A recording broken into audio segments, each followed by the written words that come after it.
जय श्री राम। श्री राम जय राम, जय जय राम। प्रभु, आप सबों ने श्री आनंद रामायण के मनोहर कांड का 16वां सर्ग का प्रसंग श्रवण किया।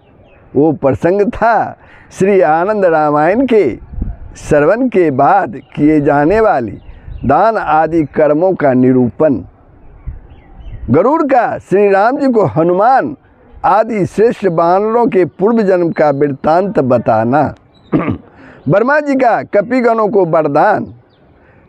हनुमत पताका एवं अन्य रुद्र रूप सुग्रीव आदि 11 कपिगणों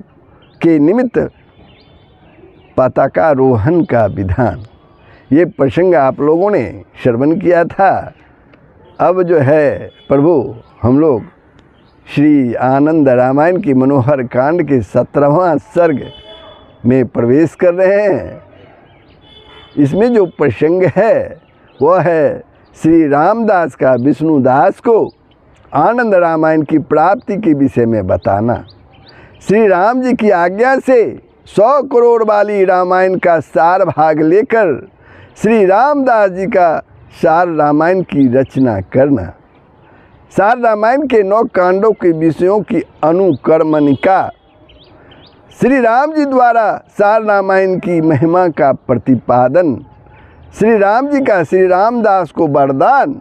और अपने शिष्य विष्णुदास को इसे सुनाने की आज्ञा प्रदान करना। ये प्रसंग है प्रभु।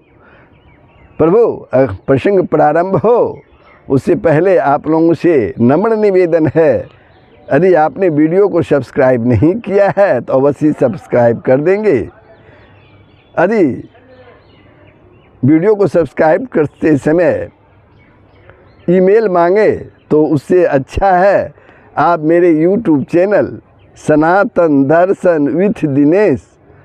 को YouTube पर जाकर सब्सक्राइब कर सकते हैं और रामचरितमानस और आनंद रामायण के मनोहर प्रसंगों को का श्रवण कर सकते हैं। तो प्रभु, प्रसंग प्रारंभ हो रहा है, आप लोग ध्यानपूर्वक उसका श्रवण करें।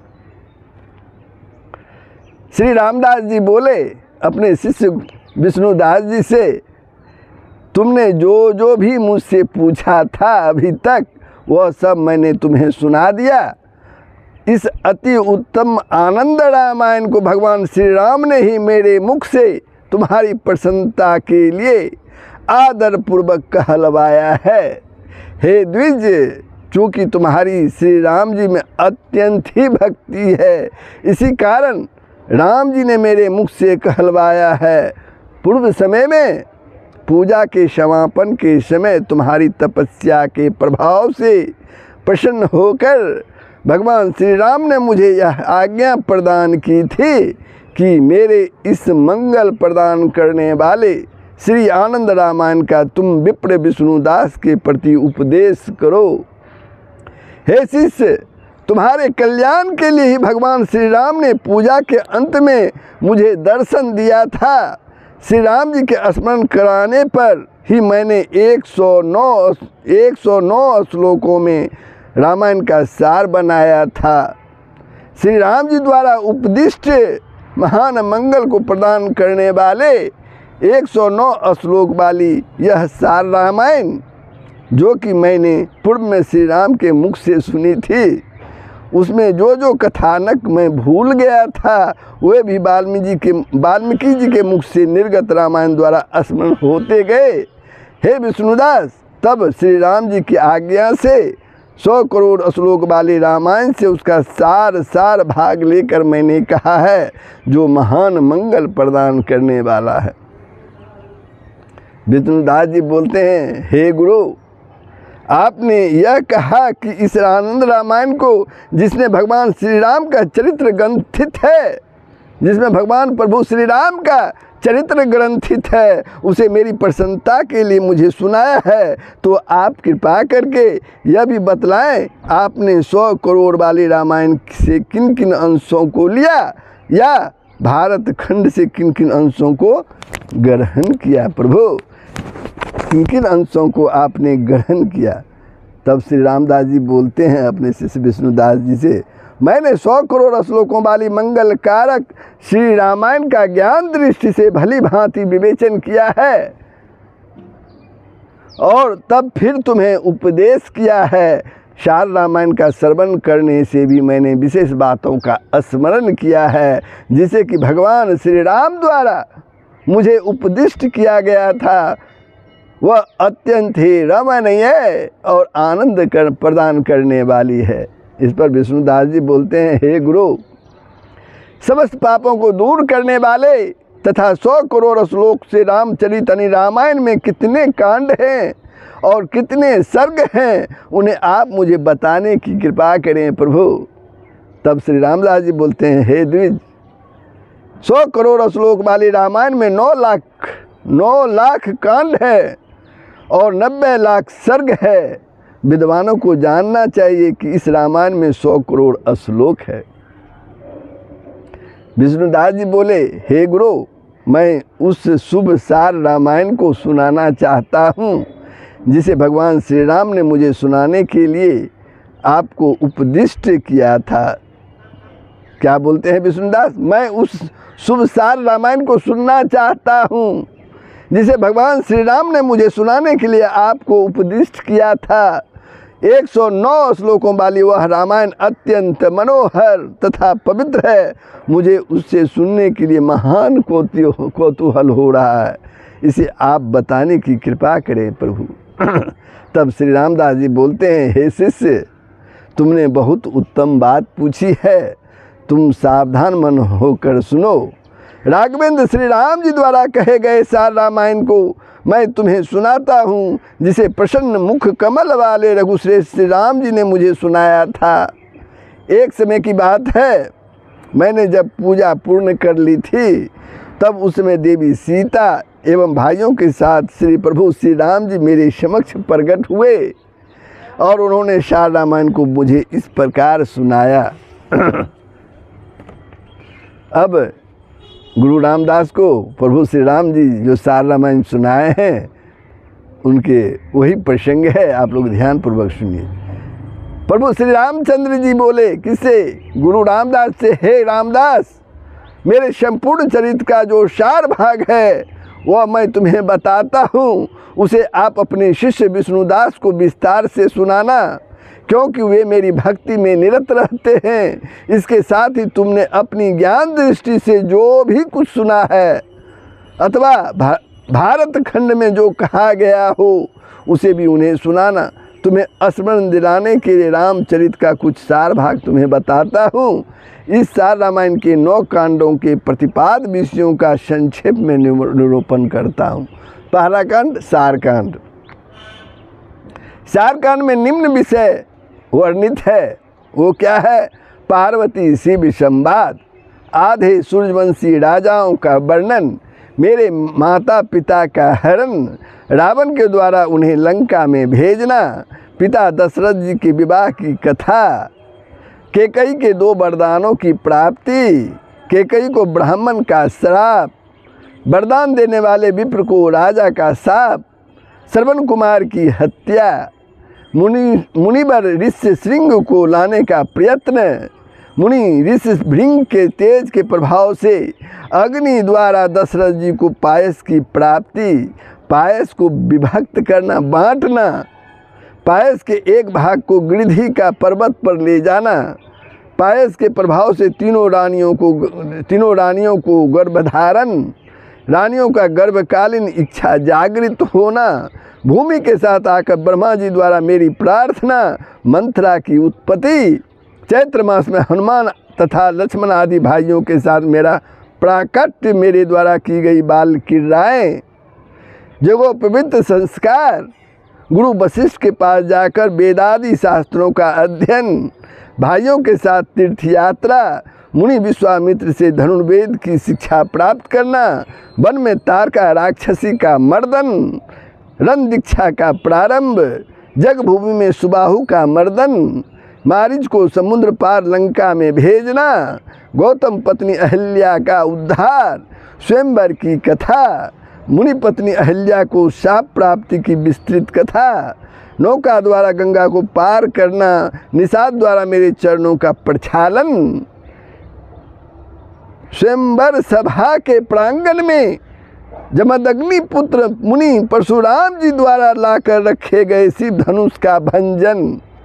सीता जी की उत्पत्ति, सीता का लंका जाना और फिर वहाँ से वापस आना, मेरा तथा भाइयों का विवाह, परशुराम जी की पराजय,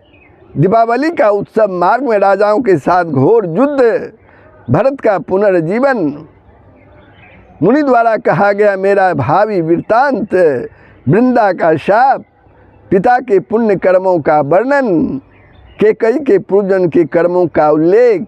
मेरी दिनचर्या, नारद जी के समक्ष की गई मेरी प्रतिज्ञा, मुझे युवराज बनाने के लिए किए गए उद्यम का वृत्तांत, केकई के वरदान से मेरा दंडकारण्य गमन, गुह से भेंट, सीता द्वारा गंगा से की गई प्रार्थनाएं, मुनि भरद्वाज एवं महर्षि वाल्मीकि जी के दर्शन, चित्रकूट पर्वत पर निवास, काक जयंत के नेत्र का भेदन, अयोध्या में महाराज दशरथ की मृत्यु, भरत से भेंट और विदाई, वन में मेरे द्वारा सीता को तिलक लगाना, अनुसुईया द्वारा सीता को वस्त्राभूषण प्रदान करना, विराध वध, मार्ग में पड़ने वाले विविध आश्रमों का अवलोकन, अगस्त मुनि और गिरध से भेंट, शूर्पणखा को विरूप बनाना, खर दूषण आदि का वध, सीता के विग्रह के अनेक स्वरूप बनाना, मेरे द्वारा मारीच का वध, सीता हरण, जटायु का संग्राम, इंद्र द्वारा सीता को दिव्य पायस देना, पार्वती जी का दर्शन, मार्ग में कमंद मर्दन, शबरी के द्वारा मेरी पूजा, वानरराज सुग्रीव के साथ मैत्री, 7 ताल वृक्षों का छेदन, हनुमान द्वारा समुद्र पार करना, लंका में जानकी जी का दर्शन, रावण पत्नी मंदोदरी के जन्म की कथा, अशोक वन तथा राक्षसों का मर्दन, लंका दहन, हनुमान जी की देह त्याग करने की प्रतिज्ञा, जाम्बुनद वृक्ष की शाखा की कथा, पुनः सिंधु तरन, बहुमुद्रा दर्शन, सेतु बंधन की कथा, विभीषण का राज्याभिषेक, विश्वनाथ जी की पवित्र कथा, गंधमादनेश्वर शिव का आख्यान, राम रावण युद्ध का विवरण, काल नेमी बद, ए रावण का मर्दन, में रावण बद, मंच भंजन, कुंभकर्ण बद, मेघनाथ बद, होम विध्वंस, रावण बद, सीता द्वारा दिव्य शपथ, अयोध्यापुरी के लिए प्रस्थान, रण दीक्षा की समाप्ति, मेरा राज्याभिषेक, रावण आदि राक्षसों की उत्पत्ति की कथा, इंद्रजित मेघनाथ के पराक्रम का वर्णन, रावण का मान भंग, बाली और सुग्रीव के जन्म की कथा, वायुपुत्र हनुमान जी के जन्म और कर्मों का विवरण, हनुमान जी को प्राप्त वरदान और शाप की कथा तथा मुनिवर अगस्त जी की विदाई। ये सार कांड के प्रसंग थे, विषय थे। अब जो है दूसरा कांड जो है वो यात्रा कांड है। यात्रा कांड में निम्न विषय वर्णित है। गंगा यात्रा के लिए प्रयत्न, सरयू भेदन, मेरे द्वारा बांध से रेखा खींचना, सीता वाक्य विसर्जन, मुनि कुंभोदर जी के कहने पर मेरे द्वारा पृथ्वी की यात्रा, कुमारी को वरदान, ब्रह्मा जी द्वारा मुझे सुरभि गौ प्रदान करना, भगवान शिव से चिंतामणि की प्राप्ति तथा पुनः अयोध्या आगमन। अब तीसरा कांड याग कांड। याग कांड में विवेचित विषय इस प्रकार हैं। अश्वमेघ जग प्रारंभ, पृथ्वी भ्रमण के लिए यज्ञ अश्व का विमोचन, गंगा जी के द्वारा सेना सहित यज्ञ अश्व के लिए मार्ग प्रदान करना, संपूर्ण पृथ्वी की परिक्रमा कर यज्ञ अश्व का यज्ञशाला में प्रवेश, मुनि कुंभोदर द्वारा तमसा की तटशाला का अवलोकन, मुनि कुंभोदर द्वारा कहा हुआ मेरा अष्टोत्तर सत्यनाम स्रोत, मेरी दिनचर्या का वर्णन, ध्वजारोहण, मेरे अवभृत स्नान महोत्सव का वृत्तांत, राम तीर्थ आदि तीर्थों का वर्णन, अश्वमेघ जग की समाप्ति एवं 10 जगों का संपादन, ये यागकांड के विषय थे। अब विलासकांड में जो वर्णित विषय है वो भी ध्यानपूर्वक श्रवण कीजिए। मेरे अस्तवराज का कथन, क्रीड़ाशाला का वर्णन, पक्षियों के द्वारा किया गया नवक स्त्रोत, मेरे द्वारा सीता के प्रति कहा गया दे रामायण, मेरी दिनचर्या का वर्णन, सीता के अलंकारों का वर्णन, पकवानों का विस्तृत वर्णन, सीता के साथ किया गया मेरा जल विहार, मध्याह्नकालिक भोजन आदि मेरे विविध कर्मों का वर्णन, सीता जी द्वारा द्विज पत्नी को दान दिए गए आभूषणों का वर्णन, मेरे द्वारा द्विज पत्नियों को वरदान, गुणवती को वरदान, पिंगला को वर प्रदान करना, सीता को विश्वास दिलाने के लिए मेरे द्वारा प्रसन्नतापूर्वक दिव्य शब्दों को ग्रहण करना, और कुरुक्षेत्र में महर्षि अगस्त्य जी की पत्नी के साथ वार्तालाप में जानकी की विजय। अब 5वां कांड जो है वो है जन्म कांड। इसमें जो विषयों का क्रम है जो इस प्रकार है। सीता जी के 2 हद यानी गर्भकालीन इच्छा को पूर्ण करने के लिए उपवन आदि में की गई क्रीड़ा का वर्णन, सीता के किए गए सीमंतोन्नयन आदि विविध संस्कारों का वर्णन, मेरे वाक्य गौरव की रक्षा के लिए सीता द्वारा अपने 2 रूप बनाना, प्रजा के द्वारा तथा एक रजक के द्वारा की गई अपनी निंदा को सुनकर रजो और तमोगुणी सीता का मेरे द्वारा परित्याग, गुप्त रूप से महर्षि वाल्मीकि जी के आश्रम में पहुंचकर बालक कुश का जात कर्म संस्कार करना, श्री गंगा जी के तट पर 100 जगों का संपादन, महर्षि वाल्मीकि जी का लवों के द्वारा लव नामक आदि पुत्र का प्राकट्य, लव कुश की रक्षा के लिए मुनि वाल्मीकि जी द्वारा राम रक्षा स्रोत से उनका अभिमंत्रण करना, कमलों के हरण के समय लव की महान विजय का वर्णन, जगभूमि में पुत्रों लव कुश के द्वारा किए गए रामायण का मेरे द्वारा श्रवण, मेरे सैनिकों के साथ लव द्वारा किए गए युद्ध का वर्णन, जल पूर्ण कलशों के द्वारा लव का अभिषेक, कुश के साथ मेरा युद्ध, सीता जी की शपथ, पृथ्वी में प्रवेश करती हुई सीता का मेरे द्वारा पुनः ग्रहण, जग की समाप्ति, लक्ष्मण आदि भाइयों को पुत्रों की प्राप्ति, बाल क्रीड़ा, उपनयन तथा वेदारंभ आदि संस्कारों का संपन्न होना, बालकों के शुभ लक्षणों का वर्णन, सीता के द्वारा पुत्रों का पालन पोषण तथा सभी कुमारों का यज्ञोपवीत संस्कार आदि संपन्न करना। 6ठा कांड जो है वो है विवाह कांड। विवाह कांड में जो विषय है वो है राजा भूरी कीर्ति के स्वयंवर समारोह के आमंत्रण पर उनके नगर में जाना, उस नगर की स्त्रियों को मेरे दर्शन की तीव्र अभिलाषा, राजसभा में सभी राजाओं का मेरा वंदन करना, सुनंदा के द्वारा सभी राजाओं का क्रमशः परिचय कराना, चंपिका के द्वारा कुमार कुश के गले में रत्नमाला डालना, कन्या सुमति के द्वारा कुमार लव के गले में रत्नमाला पहनाना, अनेक समारोहों के साथ उत्साह पूर्वक स्वयंवर का संपन्न होना, मेरे द्वारा सीता और सभी पुत्र वधुओं को लेकर अयोध्या के लिए प्रस्थान, जल देवी का कन्याओं को पकड़ लेना, जल देवी का कन्याओं को पकड़ लेना और मेरे द्वारा उन्हें बंधन मुक्त किया जाना, सभी पुत्रों का विवाह, पुत्रों के लिए अलग अलग भवनों का निर्माण, कांतिपुरी से मदन सुंदरी का हरण, शत्रुघ्न पुत्र उपकेतु का विवाह, पौत्र एवं पौत्रियों की गणना और सभी के साथ मेरा आनंद पूर्वक रहना। प्रभु श्री राम जी विषय बता रहे हैं। उसके बाद 7वां कांड जो है वो है राज्यकांड। राजकांड 2 भागों में विभाजित है, पूर्वार्ध तथा उत्तरार्ध। सर्वप्रथम पूर्वार्ध में आए हुए प्रमुख विषयों का वर्णन इस प्रकार है। पहले पूर्वार्ध का विषय सुन लीजिए। मेरे सहस्रनाम स्रोत का वर्णन, मेरे द्वारा कल्प वृक्ष और परिजात इन 2 वृक्षों का स्वर्ग से पृथ्वी पर आनयन, राम उपोषक था कृष्णोपासक का परस्पर संवाद, कौवे को वर प्रदान करना, 100 स्त्रियों को वर देना, निद्रा के रहने के लिए स्थान कथन, अपने अनुचर आदि पर क्रोध, सतमुख रावण एवं पौंड्रक का वध, सीता के विरह का वर्णन, मुल्कासुर वध, ब्रह्मा जी द्वारा की गई सीता की स्तुति, मेरा लंका में प्रवेश, लंका के चारों ओर धनुष घुमाकर रेखा खींचने के बाद पुरी को प्रस्थान, कपिल बराह की मूर्ति का प्राप्त करना और उसे भाई को प्रदान करना, शत्रुघ्न द्वारा लवणासुर का वध, मथुरा में प्रवेश, अपने पुत्रों को अलग अलग राज्यों में प्रतिष्ठित करना, मेरे द्वारा 7 द्वीपों पर विजय प्राप्त करना, यति स्वान और गिर्द के संबंध में न्याय करना, 7 प्रेतों को पुनर्जीवन प्रदान करना,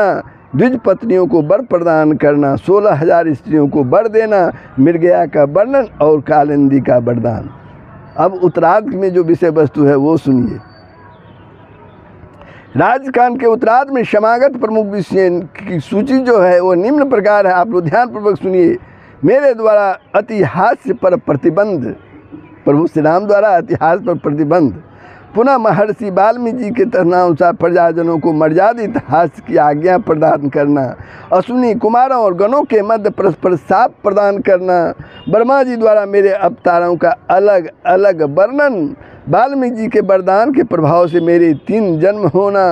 मेरे राज शासन का वर्णन, हेमा का स्वयंवर, चित्रांगद के साथ संग्राम, 2 कंकणों का आख्यान, लब को जीवन दान, विस्तार से राम मुद्राओं का वर्णन, रामनाथपुर का दान, विप्रों द्वारा हनुमान जी का दर्शन, मेरी दिनचर्या का वर्णन, स्वल्प संतति का कारण निरूपण, कर्णध्वनि की कथा, मेरे सभी अवतारों में श्री राम अवतार की श्रेष्ठता, पुस्तक के पन्ने के बगल में श्री राम, यह लिखने में हेतु क्या कारण से पुस्तक के बगल में श्री राम लिखा जाता है। सगुना को वरदान,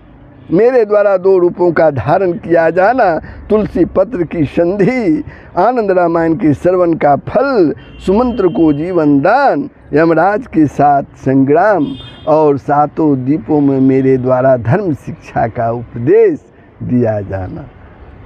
इसके बाद 8वां कांड जो है वो मनोहर कांड है। प्रभु श्री राम इसके विषय वस्तु को बता रहे हैं, वो भी ध्यानपूर्वक सुन लीजिए। देवर्षि नारद जी का 100 श्लोकों में मेरे पावन चरित्र का वर्णन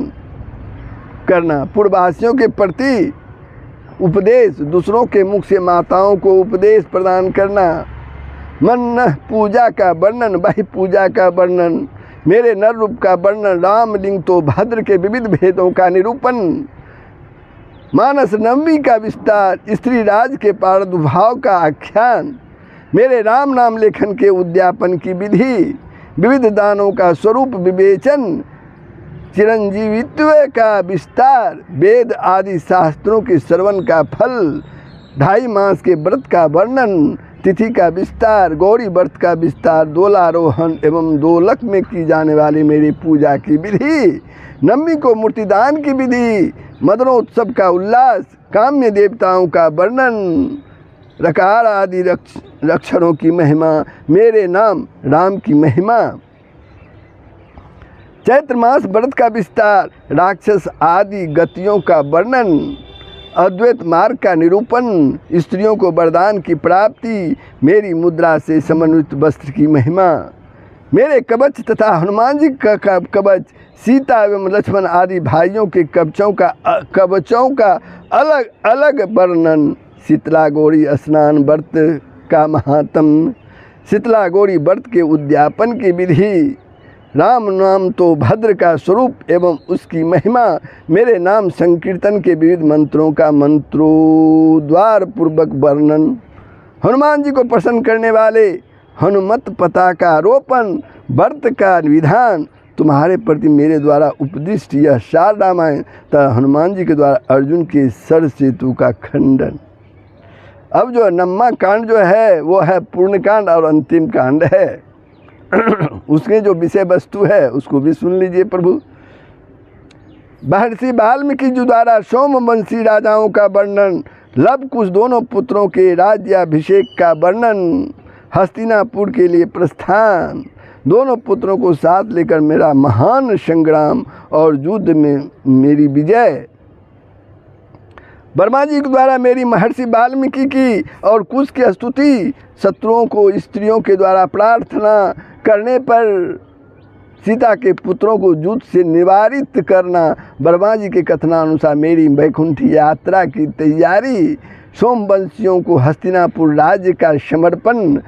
अजमीढ़ का राज्याभिषेक, सभी जनों की विदाई, लव कुश का अपने राज में पहुंचकर राज शासन संभालना,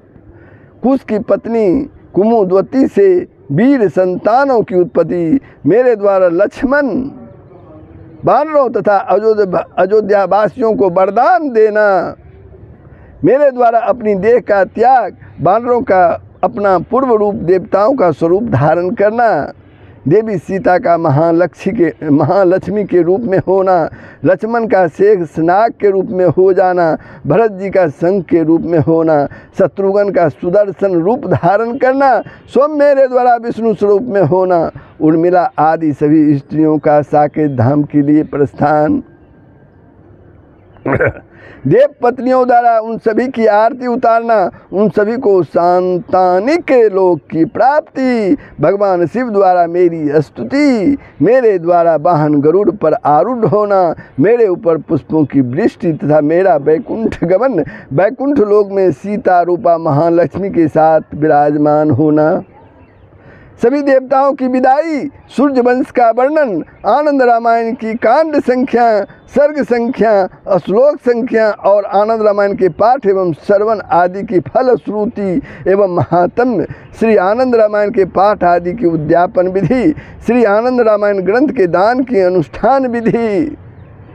अनुष्ठान विधि के 5 स्वरूप, अनुष्ठान के उद्यापन की विधि, विविध सुखनों पर विचार, श्री रामदास और विष्णुदास इन गुरु शिष्य के संवाद की परिपूर्णता, देवी की आशंकाओं का निराश,